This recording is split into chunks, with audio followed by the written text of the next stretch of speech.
Pikmin. This is undoubtedly one of my and many others' favorite Nintendo series. It's a game like no other, and it's held in such a high place in my heart.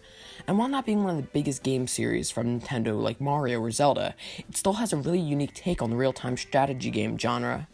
Pikmin's story begins in the wonderful year of 2001, the same year we were graced with the GameCube and many of its great games, like Luigi's Mansion, Super Smash Bros. Melee, and the star of the show, Pikmin. Pikmin released December 3rd, 2001, which was also the same day as Smash Melee, and then they wonder why the game sold so low. Anyway, when the game was released, people loved it, but why's that?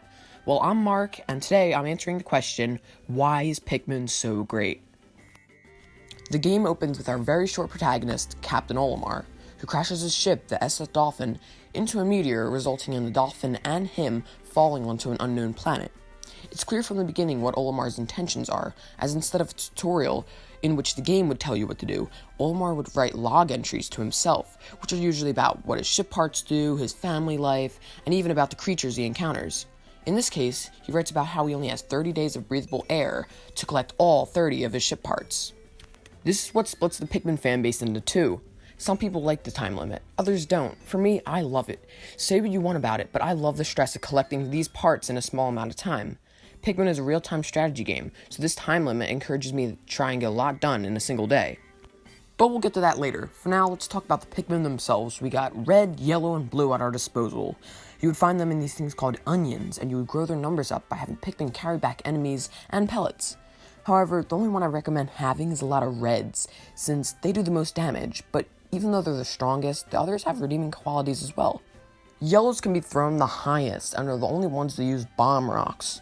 And that's probably because if they couldn't use bomb rocks, they would literally be useless otherwise. And blues aren't so great either, since all they could really do is go underwater and save drowning Pikmin.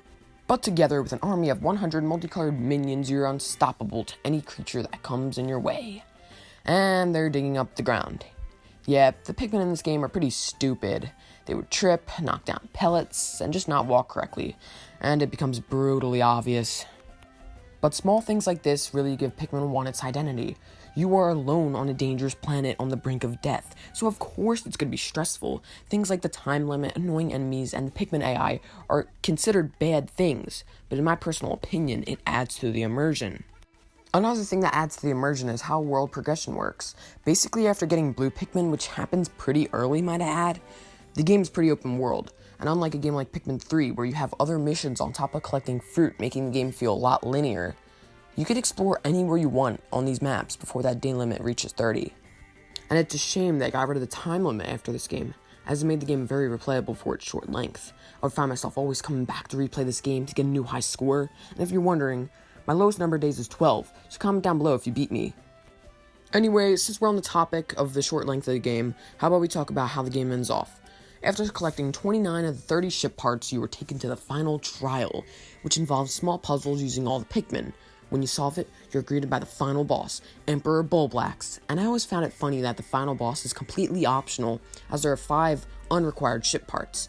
And after defeating him, you get the last one, and it's a piggy bank. When your Pikmin bring it back, Olimar says goodbye and dips. So the answer to the question I asked earlier in the video is that the thing that makes Pikmin so great is the stress and worry it puts on the player.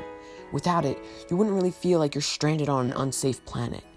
And with that, I hope the next time you play Pikmin, you just look at the game a little differently.